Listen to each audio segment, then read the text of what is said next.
अब ये कहना थोड़ा पुराना लगता है कि यूक्रेन ड्रोन युद्ध का मास्टर है। हम हकीकत से इनकार नहीं कर सकते, ये सच है। और उस महारत के पीछे की वजह सिर्फ ये नहीं है कि यूक्रेन अपने ड्रोन से युद्ध के मैदान में क्या करता है। यूक्रेन लगातार नए खतरनाक ड्रोन बना रहा है जो रूस की सेना को चीरते हैं, इसलिए वह मास्टर है। एक और नवाचार आ गया है। यूक्रेन ने कुछ ड्रोन पर टर्मिनेटर मोड आजमाया। रूसी सैनिक एक के बाद एक ढेर हो गए। पुतिन के समर्थकों को लगता है कि उन्हें यूक्रेनी सैनिकों से लड़ना होगा। रूसी सैनिकों की राहत है कि टर्मिनेटर अभी उनका पीछा नहीं कर रहा। 10 जून के एक लेख में न्यू साइंटिस्ट ने चौंकाने वाला खुलासा किया कि पूरी तरह से स्वायत्त ड्रोन अब सिर्फ एक सपना नहीं रह गए हैं, वे आ चुके हैं और यूक्रेन उनका परीक्षण कर रहा है। और तो और उन परीक्षणों से यह सामने नहीं आया है कि ड्रोन को और अधिक प्रभावी बनाने के लिए अभी और काम करने की जरूरत है। ड्रोन निर्माता अलेक्जेंडर कोकोनोव्स्की की टर्मिनेटर नामक धातु मशीन, जिसे यूक्रेन ने आसमान में भेजा, सभी परीक्षणों में शानदार रही। नतीजे बिल्कुल साफ है। टर्मिनेटर ने उड़ान भरी, रूसी सैनिकों को ढूंढा और बिना किसी इंसानी दखल के उन्हें खत्म कर दिया। इस परीक्षण की लगभग सभी जानकारी कोकोनोव्स्की से मिलती है। यूक्रेन के वरिष्ठ रक्षा उद्योग विशेषज्ञ कोकोनोव्स्की के अनुसार टर्मिनेटर ड्रोन का यह परीक्षण सिर्फ एक बार हुआ था और इसके नतीजे उम्मीद से बेहतर रहे। यूक्रेन ने बखमुत और चासिव यार शहरों के पास आसमान में ऐसे 10 AI नियंत्रित ड्रोन भेजे और उन्होंने वही किया जिसके लिए उन्हें बनाया गया था। रूसी सैनिक मारे गए और उपकरणों में आग लग गई। रिपोर्ट के मुताबिक 10 क्वाडकॉप्टर ड्रोन AI की मदद से खोज और नष्ट करने के लिए प्रोग्राम किए गए थे। वे ड्रोन बिना किसी मानवीय मार्गदर्शन के उड़ान भरे और फिर फ्रंट लाइन तक पहुंचे। प्रत्येक ड्रोन को 3 से 5 किलोमीटर की दूरी तय करने में लगभग 10 मिनट लगे। जैसे ही यात्रा पूरी हुई, हर ड्रोन ने अपना टर्मिनेटर मोड सक्रिय कर लिया, जिससे एक AI मॉडल सक्रिय हो गया जो ड्रोन द्वारा निशाना बनाए जाने वाले लक्ष्यों की पहचान करने के लिए बनाया गया था। न्यू साइंटिस्ट द्वारा साझा किए गए एक डरावने उदाहरण में कोकोनोव्स्की टर्मिनेटर की घातकता बताते हैं। हम इसे लॉन्च करते हैं और जानते हैं कि सब खत्म हो जाएगा। कोकोनोव्स्की ने कहा, इस इलाके में जो भी मिला वो खत्म हो जाएगा। फिर उन्होंने टर्मिनेटर के तरीके की खास जानकारी दी। इस ड्रोन से कनेक्शन नहीं होता, न वीडियो देख सकते हैं न कुछ और। जो भी ये देखता है सब मिटा दिया जाएगा। इसका मतलब है कि यह ड्रोन यूक्रेन द्वारा बनाए गए किसी भी अन्य ड्रोन से अलग है। बाकी सभी ड्रोन, चाहे उनमें रियल टाइम वीडियो देने के लिए कैमरे न भी हों, किसी न किसी रूप में यूक्रेन की निगरानी में रहते हैं। चाहे इसका मतलब ड्रोन द्वारा शूट की गई फुटेज को सीधे देखना हो या सैटेलाइट और उपकरणों की मदद से ड्रोन के रास्ते को लंबी दूरी तक ट्रैक करना हो, यूक्रेन हमेशा जानता है कि उसके ड्रोन क्या कर रहे हैं। हर जगह किसी न किसी स्तर पर इंसानी निगरानी होती है, सिवाय टर्मिनेटर के। ये शानदार ड्रोन सब कुछ खुद ही करता है। लेकिन अगर टर्मिनेटर से कोई वीडियो फीड नहीं है, तो कोकोनोव्स्की इतनी आत्मविश्वास से कैसे कह सकते हैं कि AI संचालित स्वायत्त ड्रोन ने अपना काम किया?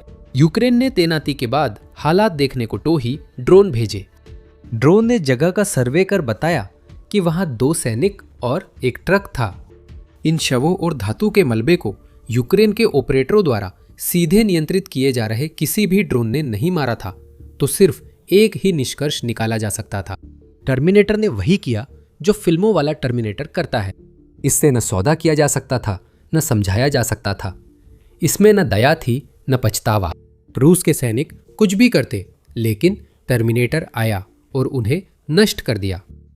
हमें इस परीक्षण के बारे में सिर्फ इसलिए पता है क्योंकि कोकोनोव्स्की ने खुलासा किया कि यह हुआ था। यूक्रेन की सेना और रक्षा मंत्रालय इस पर पूरी तरह चुप है। इसके पीछे कुछ कारण हो सकते हैं। यूक्रेन शायद टर्मिनेटर को कैसे डिजाइन और इस्तेमाल किया गया, इस बारे में कोई भी जानकारी साझा नहीं करना चाहता, क्योंकि सबसे छोटी जानकारी भी रूस को ड्रोन का अपना वर्जन विकसित करने और यूक्रेन के खिलाफ तैनात करने में मदद कर सकती है। या फिर, और शायद ज्यादा संभावना यही है, यूक्रेन समझता है कि ऐसे ड्रोन के इस्तेमाल से जुड़े नैतिक सवाल है जिसमें इंसान की कोई भूमिका नहीं होती, और वह दुनिया को यह बताने में हिचकिचा रहा है कि उसने ऐसा कोई ड्रोन टेस्ट किया है। यही हमें कहानी के उस हिस्से तक लाता है जिससे पुतिन और उनके चमचे राहत पाएंगे। टर्मिनेटर नया ड्रोन नहीं है। कोकोनोस्की द्वारा बताए टेस्ट्स 2 साल पहले हुए थे। रूस के लिए ये और भी डरावना है क्योंकि यूक्रेन के पास वो तकनीक पहले से ही है जो अब तक विकास में मानी जा रही थी। इसकी टेस्टिंग हो चुकी है, ये ठीक काम करता है। जरूरत पड़ने पर यूक्रेन टर्मिनेटर को फ्रंट पर रूसी सैनिकों व उपकरणों के खिलाफ तैनात कर सकता है। लेकिन सवाल है, अगर टर्मिनेटर काम करता है तो वो फ्रंट पर क्यों नहीं है? इसका जवाब ये है कि यूक्रेनी सरकार को इस तरह के ड्रोन के इस्तेमाल को लेकर वाजिब नैतिक चिंताएं हैं, जिन पर हम कुछ ही मिनटों में फिर से चर्चा करेंगे। फिलहाल इतना जानना ही काफी है कि यूक्रेनी सरकार ने किसी लक्ष्य पर अंतिम चरण में हमला करने के लिए एआई के इस्तेमाल पर प्रतिबंध लगा दिया है। इस तकनीक का इस्तेमाल खोजने और ट्रैक करने के लिए किया जा सकता है, लेकिन जब अंतिम हमले की बात आती है तो कोई भी हथियार जो एआई का इस्तेमाल करता है उसके अंतिम चरण में उसे इंसान द्वारा नियंत्रित किया जाना चाहिए। यूक्रेन जानता है कि उसकी तकनीक कितनी खतरनाक हो सकती है। उसके टेस्ट सब दिखा देते हैं। यूक्रेन के राष्ट्रपति वोलोदिमीर जेलेंस्की ने 2025 में कहा था कि हथियारों में एआई के इस्तेमाल को तुरंत नियंत्रित करना जरूरी है, इससे पहले कि बहुत देर हो जाए और हर कोई वैसा ड्रोन बनाने लगे जैसा यूक्रेन ने 2024 में परीक्षण किया था। जेलेंस्की ने संयुक्त राष्ट्र महासभा से कहा कि एआई के हथियारों में इस्तेमाल के लिए वैश्विक नियम जरूरी है, जैसे परमाणु हथियारों के प्रसार को रोकना जरूरी है। यूक्रेन ने इस दिशा में खुद पर लागू होने वाले नियम बना लिए हैं। तो इसका मतलब है कि टर्मिनेटर अभी के लिए बाहर है। अगर रूस के पास ऐसी ही तकनीक आ जाती है और वो इसे युद्ध के मैदान में इस्तेमाल करने की कोशिश करता है तो बहुत कुछ बदल सकता है।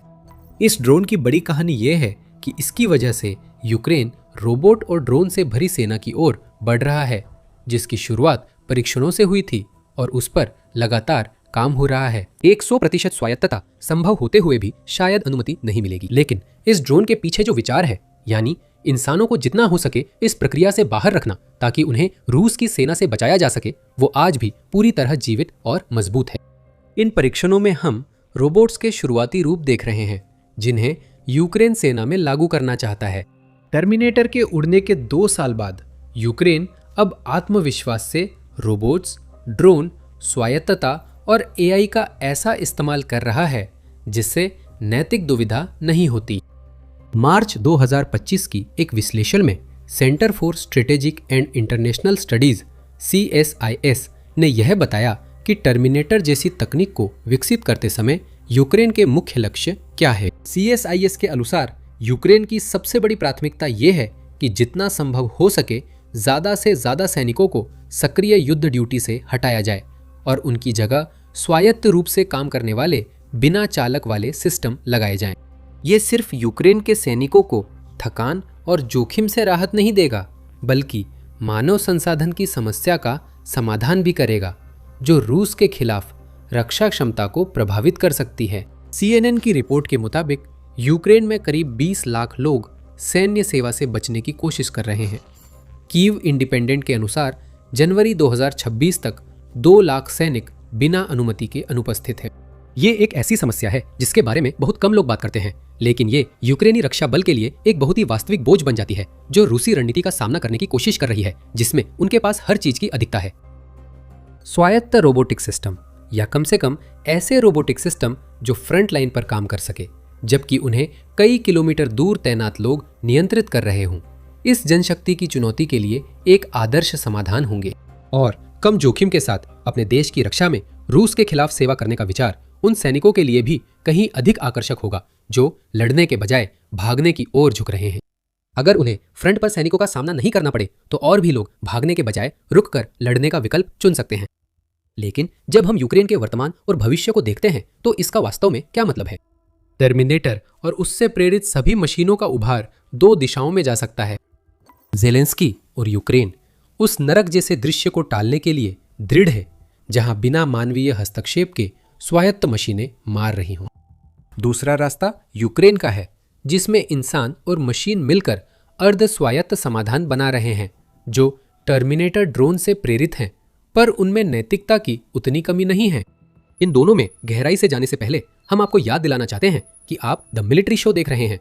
अगर आपको ये वीडियो पसंद आ रहा है तो सब्सक्राइब करें ताकि आप हमारी आने वाली किसी भी कवरेज को मिस न करें। यूक्रेन युद्ध का भविष्य कीव के इंजीनियर यारोस्लाव अजन्युक की दृष्टि से देखा जा सकता है। दिसंबर 2025 की एक बैठक के दौरान यारोस्लाव अजन्युक ने इलेक्ट्रिकल और इलेक्ट्रॉनिक्स इंजीनियर संस्थान यानी IEEE से बात करते हुए एक ऐसा भविष्य देखा जिसमें स्वायत्त ड्रोन के झुंड जो अन्य स्वायत्त ड्रोन को ले जा रहे हैं ताकि उन्हें उन स्वायत्त ड्रोन से बचाया जा सके जो उन्हें रोकने की कोशिश कर रहे हैं, जो AI एजेंट्स द्वारा नियंत्रित है और कहीं पर किसी मानव जनरल की निगरानी में है, वो यूक्रेन में सामान्य बात बन जाती है। आप इससे कैसे बचेंगे वो पूछते हैं। वो कहते हैं यूक्रेन ने ब्लैक सी फ्लीट और क्रीमिया पर हमले के लिए ऐसे समुद्री ड्रोन का इस्तेमाल किया। इसका जवाब है आप नहीं कर सकते। अगर यूक्रेन 2024 में टेस्ट की गई टर्मिनेटर तकनीक पर निर्भर हो जाए तो यह भविष्य संभव है। यूक्रेन और भविष्य के युद्ध क्षेत्र डिस्टोपियन नरक बन जाएंगे। जो कुछ गिने चुने मानव सैनिक तैनात किए जाएंगे वे अपना सारा समय छुपने में ही बिताएंगे क्योंकि मशीनें मशीनों से लड़ रही होंगी। कमांडर शायद अब भी शामिल होंगे पर इतने बड़े ड्रोन झुंड देखेंगे कि यह नियंत्रित करना असंभव होगा कि वे किसे और क्या निशाना बनाएं। जैसे देश युद्ध लड़ेंगे वैसे ही AI भी लड़ेंगे। कुछ लोग कह सकते हैं कि यूक्रेन पहले से ही कुछ हद तक ऐसा ही युद्ध क्षेत्र बन चुका है। एक रूसी सैनिक ऊपर देखता है और लगातार गश्त कर रहे FPV ड्रोन देखता है, ये जानते हुए कि ऑपरेटर जैसे ही उसे देखेंगे उसे मारने के लिए ड्रोन भेज देंगे। लेकिन वही मानवीय हस्तक्षेप सबसे बड़ा फर्क पैदा करता है। एक मानव ऑपरेटर के साथ एक रूसी सैनिक के पास, चाहे वह क्षणिक ही क्यों न हो, आत्मसमर्पण करने का विकल्प होता है। वे सफेद झंडा दिखाकर दया की आशा कर सकते हैं। हाल ही में जुलाई 2025 में यूक्रेन की तीसरी असॉल्ट ब्रिगेड ने खार्किव में ड्रोन और जमीनी रोबोट के संयोजन से रूसी सैनिकों को बिना यूक्रेनी सैनिकों की सीधी भागीदारी के बंदी बना लिया। अगर यूक्रेन द्वारा परीक्षण किया गया टर्मिनेटर ड्रोन व्यापक रूप से इस्तेमाल होने लगे तो इस विकल्प के मौजूद रहने की कोई गारंटी नहीं होगी। इन ड्रोन को ट्रैक और नष्ट करने के लिए प्रोग्राम किया गया है। इनमें इंसानी दया या कैदी बनाकर उन्हें दबाव के साधन की तरह इस्तेमाल करने की अवधारणा के लिए कोई जगह नहीं है। यही डिस्टोपियन डिस्कनेक्ट है और शायद यही वजह है कि हम देख रहे हैं कि यूक्रेन टर्मिनेटर या ऐसे ड्रोन को परीक्षण चरण से पूर्ण तैनाती तक नहीं ले जा रहा है। हम देखते हैं कि यूक्रेन स्वायत्त तकनीक के बेहतरीन पहलुओं को मानव नियंत्रण से जोड़ रहा है ताकि युद्ध सिर्फ मशीनों की लड़ाई ना बने। यूक्रेन अपने ड्रोन में AI के इस्तेमाल से कतई पीछे नहीं हट रहा है, बल्कि सच तो यह है कि वो इसका भरपूर इस्तेमाल कर रहा है। यूक्रेन AI को अपना रहा है, लेकिन वो इसे ऐसे तरीके से अपना रहा है जो उस दिशा से अलग है जो वो ले सकता था अगर उसने पूरी तरह से टर्मिनेटर ड्रोन पर निर्भर किया होता। अप्रैल में कीव इंडिपेंडेंट के मुताबिक यूक्रेन के रक्षा मंत्रालय ने AI इकोसिस्टम को बढ़ावा दिया है जिसमें 200 से ज्यादा कंपनियां AI ड्रोन बना रही है। उस इकोसिस्टम ने 300 से अधिक AI विकास किए हैं जो ब्रेव1 प्लेटफॉर्म पर रजिस्टर्ड है, जिसे यूक्रेन अपनी ड्रोन विकास गतिविधियों को केंद्रीकृत करने के लिए इस्तेमाल करता है।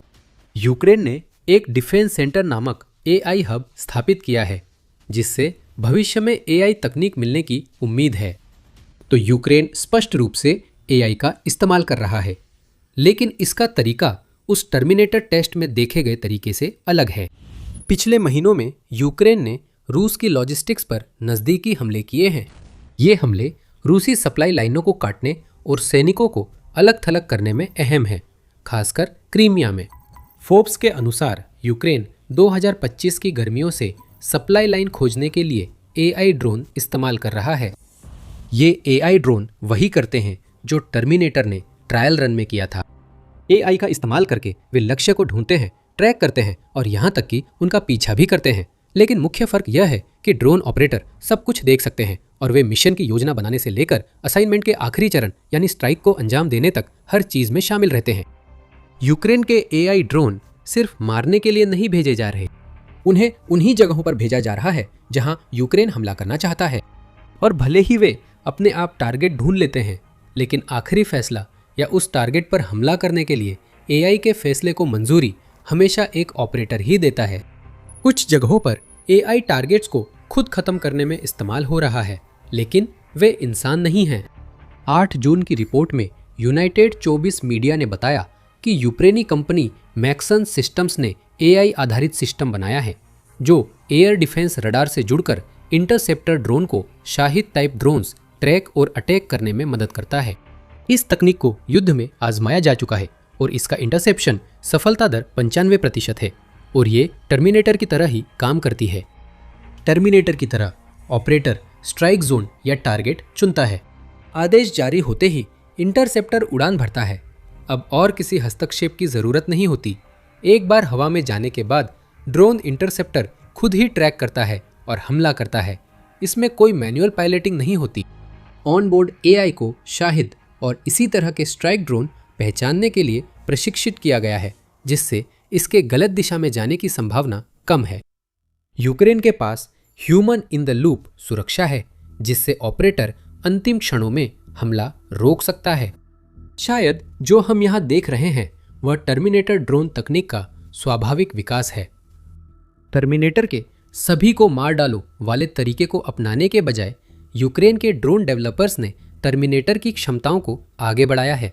साथ ही सुरक्षा उपाय भी जोड़े हैं ताकि AI तकनीक केवल गैर मानव लक्ष्यों को ही निशाना बनाए और इसे कभी भी रद्द किया जा सके। यूक्रेन के मुताबिक ऑटोमेशन का भविष्य टर्मिनेटर टेस्ट से शुरू हुआ था। फिर भी यूक्रेन जमीन पर अपनी रोबोट सेना की योजनाएं छोड़ने का इरादा नहीं रखता। डिफेंस न्यूज के अनुसार यूक्रेन 2026 की पहली छमाही में 25,000 जमीनी रोबोट तैनात करेगा और हालांकि ये रोबोट अर्ध स्वायत्त संचालन करने में सक्षम हैं, जिसमें रूसी ठिकानों पर कब्जा करना भी शामिल है, जैसा कि हमने अप्रैल की एक उल्लेखनीय घटना में देखा था, जहां जमीनी रोबोटों ने पैदल सेना की मुख्य भूमिकाओं में से एक की नकल की थी। फिर भी इनका ध्यान जीवन लेने से ज्यादा जीवन बचाने पर है। विशेष रूप से यूक्रेन चाहता है कि वह AI तकनीक का उपयोग इस तरह करे कि उसके जितने कम से कम सैनिक मोर्चे पर मारे जाए। यूक्रेन के जमीनी रोबोट अब लॉजिस्टिक्स और निकासी मिशनों में काम कर रहे हैं, जहां पहले इंसानी सैनिकों को जोखिम उठाना पड़ता था।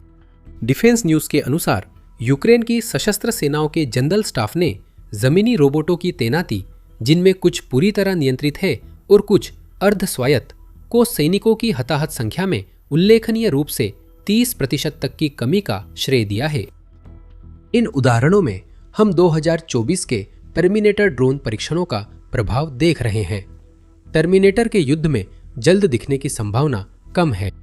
ज़ेलेंस्की के साथ साथ जिन्होंने संयुक्त राष्ट्र की एक बैठक में अपने मंच का उपयोग युद्ध में AI के खतरों के प्रति चेतावनी देने के लिए किया, संयुक्त राष्ट्र महासचिव एंटोनियो गुटेरेस ने टर्मिनेटर जैसी पूरी तरह स्वायत्त हत्या करने वाली मशीन की अवधारणा को राजनीतिक रूप से अस्वीकार्य और नैतिक रूप से घृणित बताया है।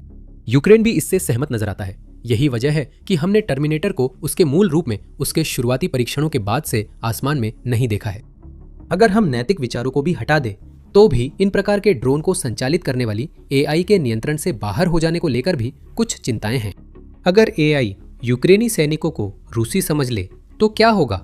तब अपने ही सैनिकों पर हमले का मतलब ही कुछ और हो जाएगा। क्या ऐसा तब भी कहा जा सकता है जब हथियार दोस्त के नियंत्रण में न हो? टर्मिनेटर ने साबित कर दिया कि यूक्रेन कुछ ऐसा बना सकता है जिसके बारे में कई लोगों ने सिर्फ कल्पना की है, लेकिन बहुत कम लोग ही उसे युद्ध के मैदान पर देखना चाहेंगे। ड्रोन के पीछे की तकनीक अब भी यूक्रेन द्वारा 2026 में बनाए जा रहे अर्ध स्वायत्त सिस्टम्स में जीवित है।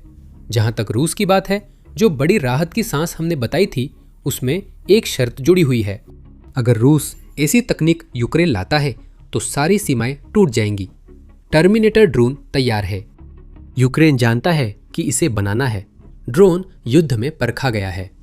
बस यूक्रेन को अपना मन बदलना है तो 2024 की तरह रूसी सैनिकों की भारी हार रूस की सेना की नई हकीकत बन सकती है, जिसके लिए वे तैयार नहीं हैं। फिलहाल ऐसा जल्दी होता नहीं दिख रहा, पर यूक्रेन नई ड्रोन तकनीक लगातार विकसित कर रहा है। क्या आपको वे रूसी लॉजिस्टिक्स पर हुए हमले याद हैं? कुछ हमलों में नया मिडल रेंज ड्रोन मॉरिगन शामिल था, जो रूस की सप्लाई लाइनों को नष्ट कर रहा है। रहस्यमय ये ड्रोन गेम चेंजर माना जा रहा है। हम क्यों मॉरिगन को महत्वपूर्ण मानते हैं, जानने के लिए हमारा वीडियो देखें। अगर वीडियो पसंद आया हो तो द मिलिट्री शो को सब्सक्राइब करें ताकि आप जान सके यूक्रेन रूस के खिलाफ कौन से गुप्त हथियार तैनात करता है। धन्यवाद।